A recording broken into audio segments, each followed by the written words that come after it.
Hey there, it's Sherry Truhlar with Red Apple Auctions. Today I want to talk to you about name badges and whether or not you should be using them at your benefit auction.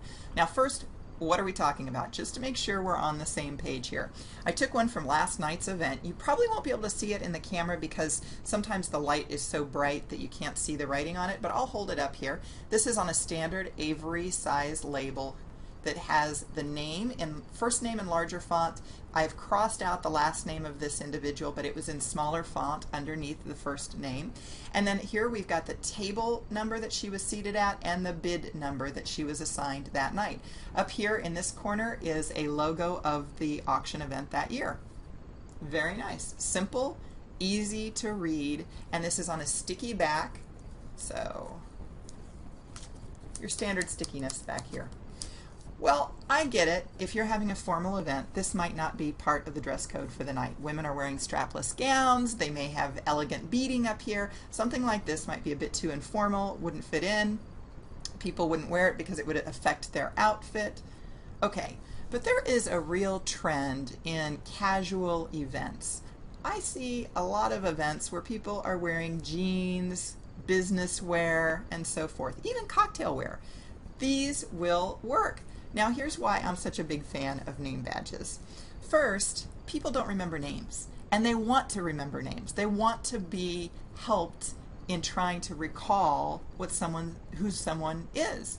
If it's at a school function, people are like, oh, you know, that's Austin's mom, but I don't remember her name. And what was her husband's name? Was it John?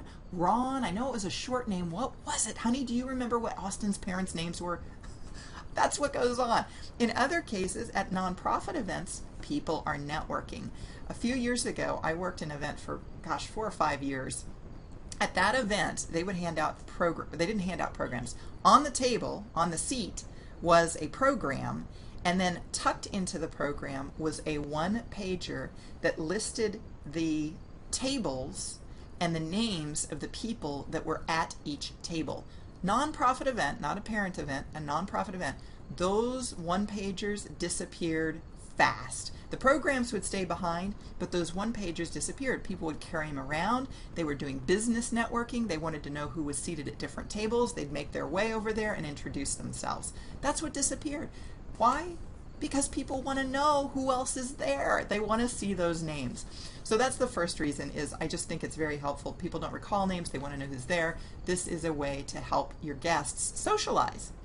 Number two is the fact that this does have the table number on it. It's got the bid paddle number, their bidder number on it. So instead of the husband turning to the wife and saying, what was our number here tonight, or vice versa, everybody can look down and say, oh yeah, I'm bidder 317 tonight. That's the number I've got.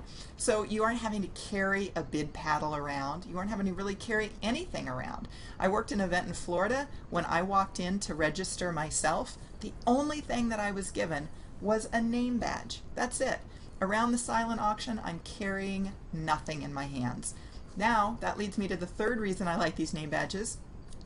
The paddles are on the table. Now granted, this only works if you have assigned seating, but in events that have assigned seating, the bid paddle and the programs were already at the table for that Florida event.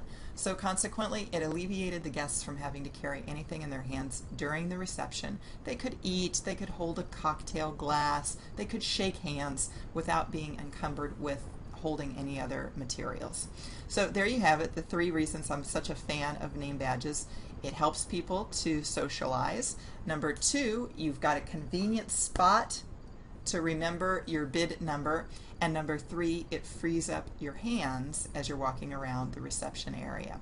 Now, if you're looking for additional tips on benefit auctions, I've got loads of them over at my website. That's redappleauctions.com. I have a free gift as well for you. If you sign up, you can get this emailed right away. It will come straight away to your email. It's a 100 top procured items from the previous year.